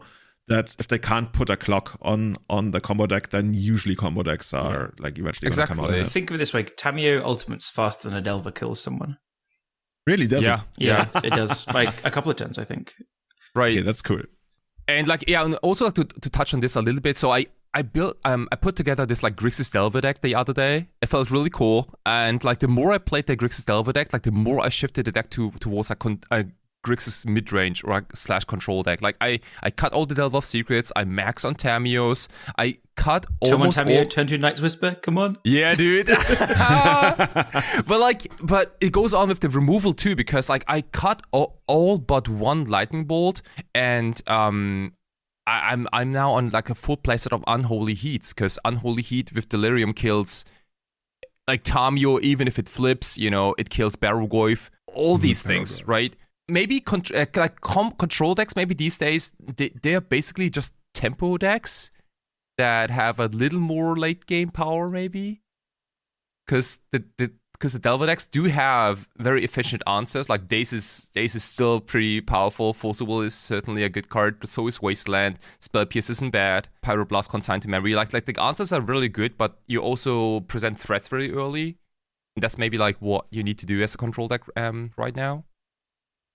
And if the threats are not as powerful, then maybe you need to add more ramp. Like Carpet of Flowers, for example, comes to mind. Like that card was like one of the key reasons why control decks actually worked out a couple of years ago with Uro. Because you kind of pull ahead, and Uro kind of, it kind of feels like a Delver-ish card because you have so much excess mana. It's kind of hard to really come up with like how you construct those decks to be better in that regard. Yeah, don't worry. The aggro control decks, combo decks are always gonna be better. Yeah. I don't think we're gonna fix the problem on this podcast episode. Like otherwise, we'd be like magic gods. But... I mean, yeah. I mean, we're here to try it. But yeah, I was wondering, is there any kind of like control deck that plays Force of Will, Ancient Tomb, and the One Ring? Kind of. So going back to Pokemoki, he tried to play Twin, which like Splinter Twin, which the idea was you can cast Deceive Rexarch and Splinter Twin off Ancient Tomb and play the One Ring, and Deceive Rexarch untaps the One Ring, and then it played in this kind of like...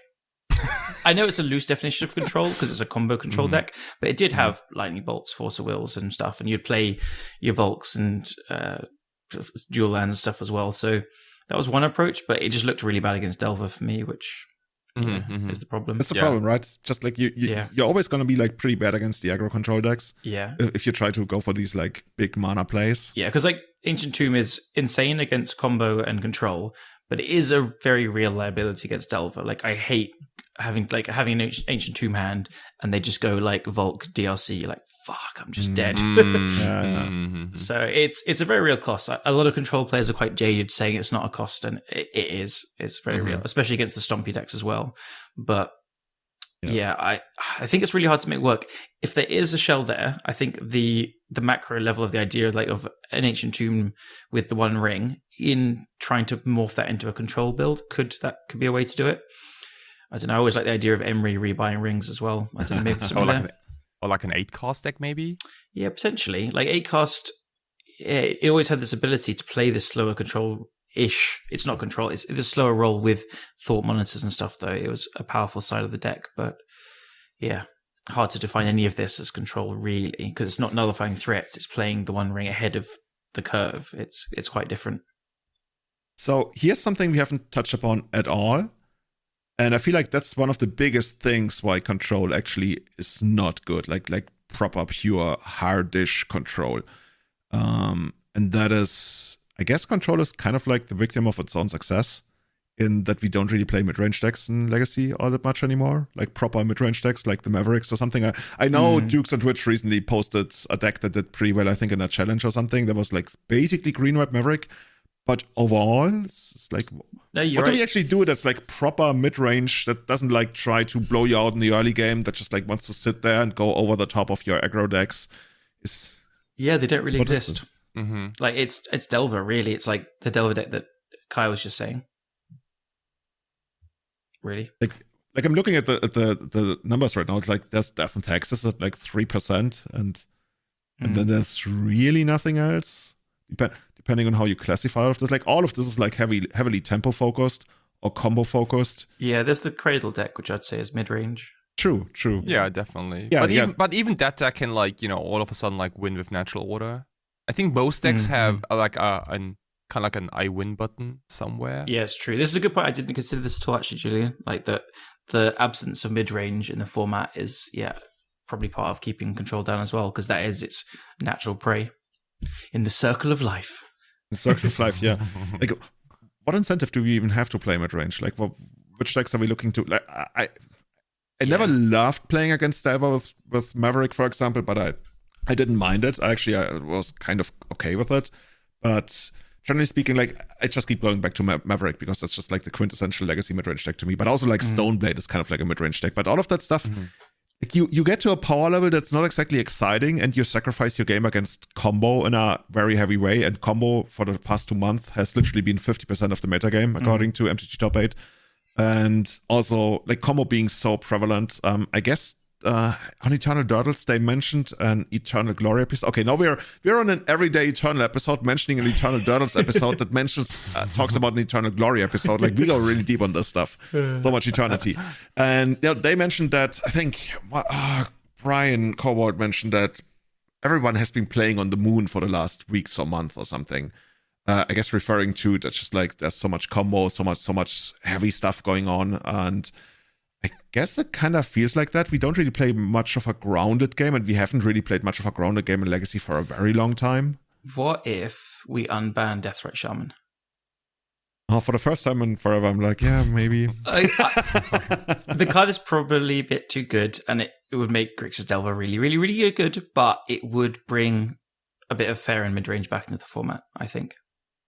So I've kind of like mulled it over a little bit the last month or two when I was thinking about, like, because what I said earlier, where I think the problem with control is the rest of the format, and the format is very diverse, and this is not me complaining about it really, but the top decks are pretty damn good, like, and powerful and stuff. So there's this eternal thing of like a dialogue of, it's diverse, but is it healthy? Is it fun? Which I don't really have. I haven't made it up my mind yet, but I think Deaththreat Shaman would do pretty positive things to the format. This is the first time you suggest that, where I'm like, actually, I'm more than 50% that I want that. Yeah, well, like, Reanimator has had like 2 or 3 targeted bans and still like the top, and I'm just really sick of Entomb as well.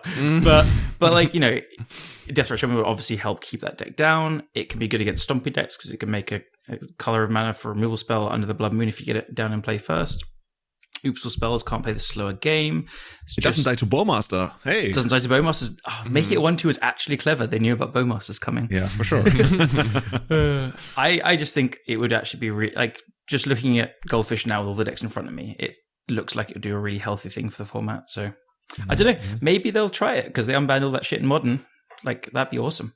Maybe they're 1 hour and 28 deep into Everyday Eternal, and they listen to us. We will see. Yeah, I would be just talking about it out loud now. I'd love a Shaman. The idea, right? Just at least mulling the idea. Yeah. I think, dude, I'm always down for making mid-range a better thing in Legacy, even if it means the control is gonna come back. But yeah, I feel like this is one of the strongest things right now for like people not doing well with control. You don't really get these matchups where you just like hunger, I guess you starve the mid-range deck because they just like can't fight you, and then you go into garbage time, and everybody has been there and you hate it. There's not much garbage time going on in Legacy these days because you get blown out so quickly. Yeah, like, if you look at the top decks of like Reanimator, Stompy, other Delver decks kind of in Breakfast and Eldrazi, like, mid-range feels like it just gets completely run over by all but Delver of those. Like, they're just so much more powerful. Whatever kind of mid-range you're planning. Because they're just too slow. Is there any mid-range deck that you're excited about that you might want to play? So I do have an actual Cradle control deck in my Legacy collection. Oh, you do, right? I've actually seen you play it a lot. Yeah, dude. It's and I gotta say, like, it's a lot of fun. It's not my number one deck, but it's like, I have like this once per month. I do like a non-blue day where I just pick up the Cradle control deck and show up at the Legacy tournament. Because I think it's just kind of cool to have a a non-brainstorm day, once in a while. But yeah, but every time I play the deck, I'm like, dude, like, gosh, I wish I had like 5 natural orders in this deck, because like all I want to do is cast natural order. Dude, you're doing it wrong. We're supposed to like make a mid-range deck. I know. Thing of like exploding kittens all over the place, just like boom, boom, boom. Yeah, maybe I just turned it into like a, I don't know, like high aggro. Just call it Maverick, okay? Turbo natural order deck. Yeah, turbo natural order. Terrible archetype. Yeah. Just random brain thought. Going back to the control thing and how to make it different. Like another way to approach it, which I've been thinking about recently, is with the exploration and the One Ring. I think that could be actually quite a viable approach. So like Turboland style. You don't Horn of Greed. You use just the One Ring. Kinda. Yeah, really, honestly, I think that could be a way for people to try. It could be. The thing is, if you actually construct a deck that way, you basically need 8 to 10 cards to make that happen, right? Usually, like when you try to accelerate, that's your like typical, I don't know, framework of having 8 to 10 accelerators. Because if you really want that exploration type effect on the first turn. True. That's I don't know. It's just another thought I had. Usually, it's okay. So when people usually do that, if you're deck is not built to play, let's say, mana dorks, because that's awkward in control decks for many reasons. The only other card that comes to mind immediately is Mox Diamond. Yeah. That's the other way you do it. Which it would help to support these like 4 colors that it very often wants to play, so it's potential. Like blue gives you Consigned to Memory or Flusterstorm, red gives you Pyroblasts, you want green for the exploration, and then you probably want white for Source of Plowshares, so it does help there.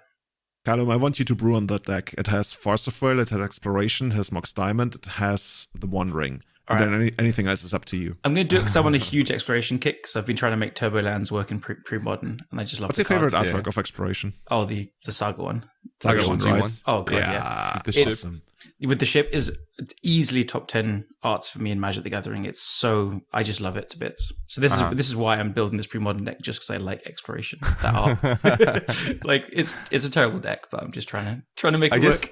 Dude, I guess like another card which is kind of similar to Mox Diamond is like what's it called? Gemstone Cavern? Yeah. Because I mean it provides colored mana on turn 0. So you can kind of like Consign to Memory like on turn 0 if you want to. Oh, the one that you can, if you're on the draw, you put it in. Yeah, you pitch any card, and then you have an actual land in play that taps for all 5 colors. The problem with that is you can really just play one because they're legendary. Like drawing multiples is so bad. Shit, is that legendary? Yeah. Oh, dude, it doesn't really accelerate. It just like reverses play draw. Right? Yeah, that's what it does. It's not bad though. I'd be down for like putting one in the deck, especially if you have Mox Diamonds and you draw it later. You can just like pitch it to one potentially. So it's gonna be a one-off in the deck, I guess. Yeah, I don't hate it. I don't hate the thought. I'll give this a try. I'm gonna try and make something. Cool. I think that there's one more thing, unless you guys want to add more to that, and at least that's what I came up with while thinking about this episode.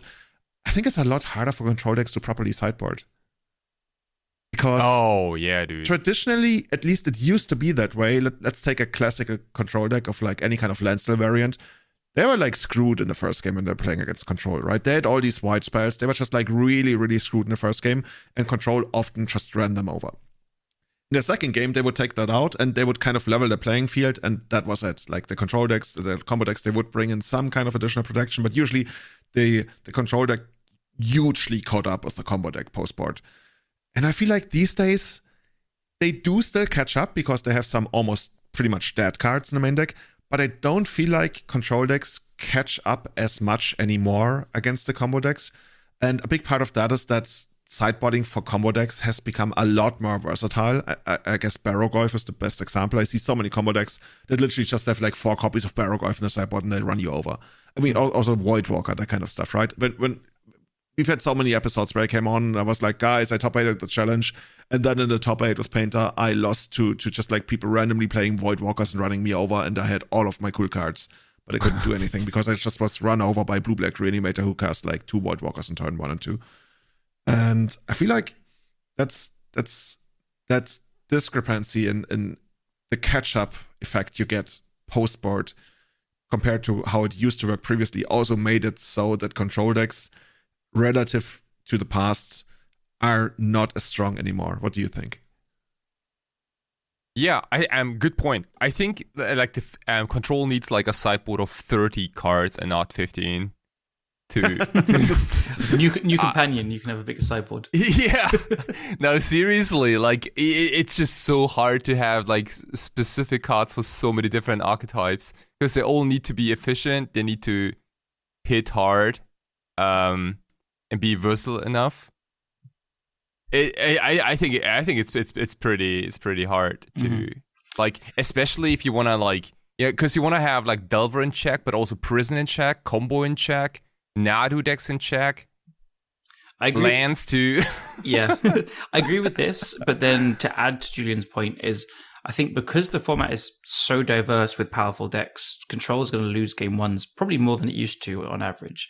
And then, you might just get duped and you lost game one, or your sideboard cards might not turn up in time, or mulligans and stuff. Like, whereas Control did have pretty good game one against a lot of things previously. But there was just more Delver and mid-range and FedEx in the format than there was combo. So like, yeah, you would lose against game one against Ant, but then you could dedicate so much more of the sideboard to it because you had a good game one against 60-70% of the format. So now you just don't. So yeah, so maybe like the one solution is like Legacy needs to become more blue again. Like if right, like if like most of the non-blue decks like drop in numbers, then I think Control gets a little better because they can kind of have a bigger target. Yeah, I mean, I totally agree there. The Brainstorm and Days haters are going to hate me for this, but I think when Legacy has a lot of blue decks, it is when it's the most healthy because it's easier to fight things and yeah. Right. Or the other way around, right? Like it can also be like almost all non-blue. That's also kind of easy for Control. But that's the modern approach, right? I think that's what I wanted to call the modernization of Legacy. I think that's when Legacy's pretty unhealthy. Yeah, I agree. I very much agree. I never thought I would say that Legacy needs to become more blue, but you're actually right because that's what they did in Modern, kind of, right?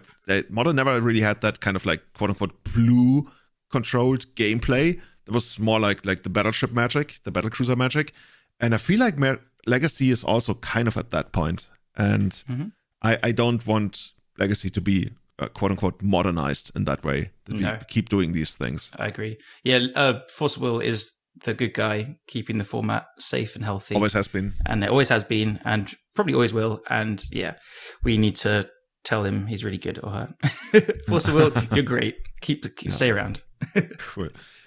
Something I want to add is when I say, because something I want to add when I say that post-board Control decks aren't catching up as much as they used to anymore is I don't think it's a problem of the cards available to the Control decks. I think they still have like good enough stuff in the sideboard that they can try to cover a reasonable amount of matchups that they need to post-board. I think the problem is the power level of the stuff that the non-Control decks bring in. And I think that makes it so much harder for Control to be as viable as it used to be. Like we have all these, I don't know, can't be countered effects. When you cast this, that effect. That's also like, we keep going back to Consign to Memory, right? That's one of those cards that at least trying to keep all of this together. But we have a lot of these things going on in Legacy where even if you answer it, it's already too late. If you counter it, it's already too late. And that's just like, it's so overwhelming, and that kind of drowns Control out in all of that like random extra value that you get that Control just like can't keep up with. Like they would literally need a counter spell that triggers on being cast and also gives them something. Like a Force of Will that, I don't know, like lets you scry 4 or something when you cast it. That's the kind of like threat that they're dealing with these days. The So Michael Spawn of Force of Will.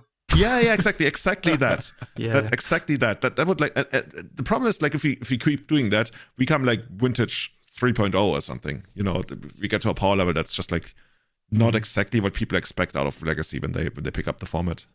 Or maybe they do these days. I don't know. Maybe we're the boomers. We very much are, I guess. Oh yeah, we definitely are. We're here just reminiscing about Ant versus Miracles. We definitely are. Yeah. Oh yeah. I think a lot of our listeners might as well. Yeah. Who knows?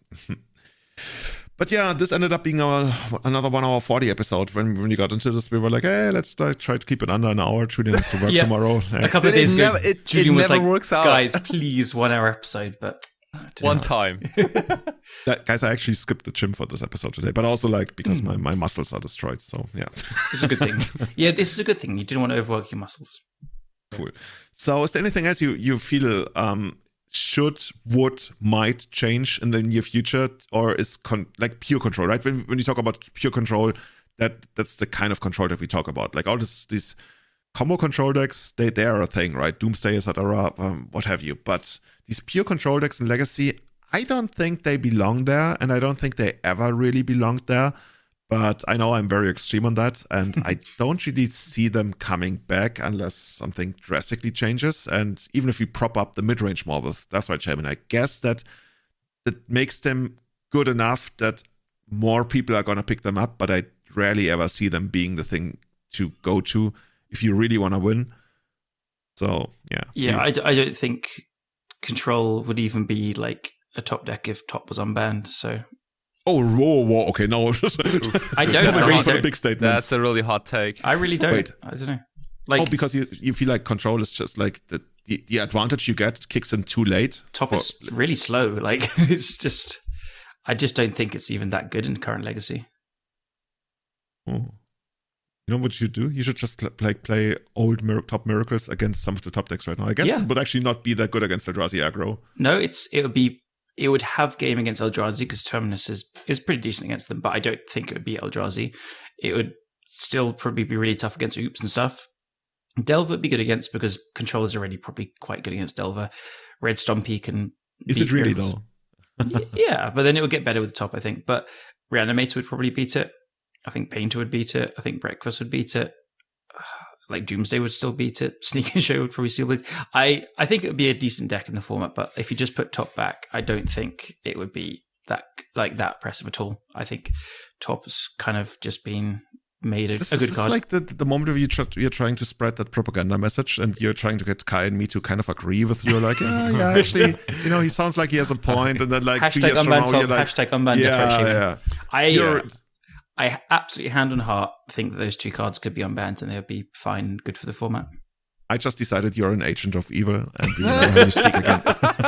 Well, look, I'm an open-minded metalhead. I'll take Agent of Evil. I think it's a cool term.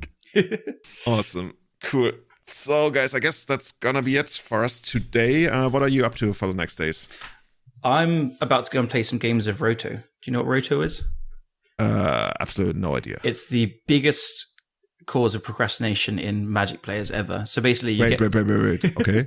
It's so basically we just finished one with 6 of us. We started it last week. You have an Excel sheet, and all 6 players choose a set without knowing the other ones. Like for example, I just chose Torment for my set, and then all those 6 sets get put together. So this one we had Torment, Onslaught, Kaladesh, Shadowmoor, Scars of Mirrodin, and Dragons of Tarkir. And then we take it in turns drafting cards from that whole pool of 6 sets. So one person goes first and took Mox Opal. And then you go pick by pick and blah, blah, blah. And so you draft a deck out of that. And then we're about to play games with them. I mean, it kind of sounds like a chaos draft to me. Yeah, pretty much, right? Kind Isn't it of. like set roulette or something? No, not set roulette. That's constructed. It's a draft, and then you can see everyone's picks. So, like, hate drafting is a kind of a thing as well. Oh, shit. Okay. It's just... it's kind of like Rochester drafting? Yeah, it's just like Rochester drafting, basically. Oh, rotisserie, actually, not Rochester, whatever. Yes, you're right. The one that begins with R, and not the other one. Yeah. Yes, I'm about to play some games with that. I've got a black-green infect deck. So do you play that in paper? No, just on Magic Online. Oh, okay, that's so cool. Yeah. So basically, it just ruins all of our work days.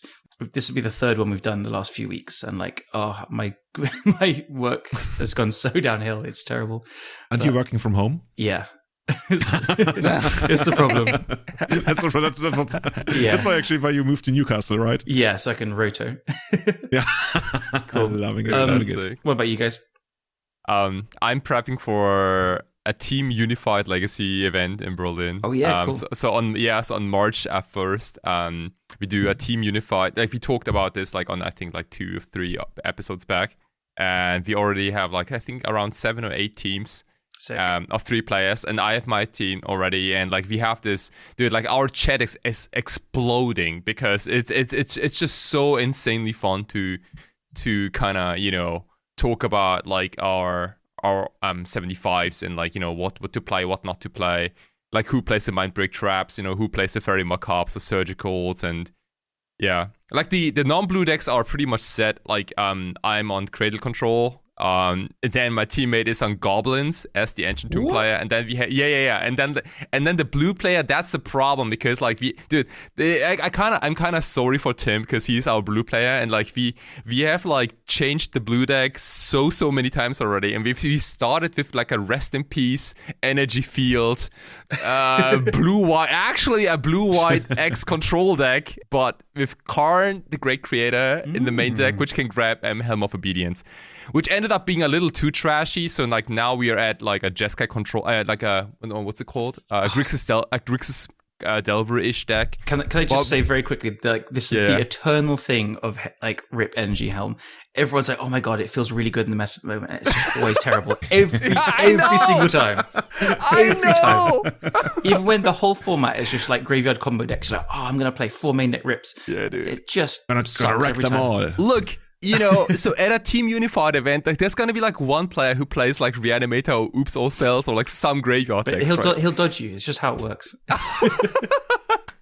You're gonna sit there like you're gonna cast your 3rd Rest in Peace on the 4th turn. You're like, oh, God, why did I sign up for this? All right, so I'm just shouting out. So on March 1st, it's a Saturday, the first Saturday in March. It happens at Mana Games in Berlin, starting at 2 p.m. So if you want to sign up, just reach out to me. You just need a team of 3 players. No card overlap. If player A plays, let's say, like 2 lightning bolts, then no other lightning bolts can be played in any of the other remaining decks. Cool. That's it. Yeah, man. I will be there with there are gonna be a couple more teams. I'm just so stoked to play this event, because it's a lot of brewing, and it's just really cool. I've been watching you guys like on WhatsApp as you keep talking about that format, and I mean, obviously, I'm gonna be in Berlin soon. I'm gonna be in Berlin a couple of weeks from now. So I'm gonna hit you up, Kai's Kai. like, oh, I'm away in 2 weeks. Damn it. Yeah, I'm gonna check out Kai's side project there. Maybe we will see, but probably nothing to talk about in public. Not yet. Oh, not yet. It's actually gonna become public one day. I love that. It's like knows, super underground. Yeah. For now. Did you message Callum about it? Not yet. See, you should. That's why it's underground. See, it's so underground. Not even Callum knows about it. Know about what? Dude, this is how you destroy something by being, oh guys, we are in the know and you are not. Like, this is the lamest thing in the world. Seriously. This is like high school mentality. Okay, I guess. I got to tell you about it afterwards. I'm gonna talk about it on the next episode. Yeah, Callum, I also have a secret I want to tell you that I'm not gonna tell Kai. Okay. Yeah. Awesome. Me too. Yeah, we all have these secrets. Okay. See, I don't want to know. We are being supported by a lot of our secret keepers, especially our Eternal Witness tier supporters: Franco Bulli, Kane, Colin Garassi, Alex Crow, Tim Everett, Testacular, Sebastian Holaga, Sean Dewey, Stephen Bush, Jim Monolith, Cassandra Davis, Richard Scherer, Connor Clark, Tristan Mayshak, Tom Tischka, and Severin Schwarzhuber. And our top Malevolent Rumble tier supporters: Evan Lazar, Tom Happ, Harry Houdini MTG, Ian Seifeld, Joe Brannon, and Colonoscopy. Everybody, thank you for tuning in, listening to our rumbles about Control, the future of Control. I hope we're never going to get to a point where we talk about the problems of aggro control in Legacy, because I think at that point we really are in trouble. But who knows? Thank you so much for listening in. Let us know what you think about the first 3 AI-generated minutes of this episode. And see you in a couple of weeks from now. Bye-bye. Unbound top.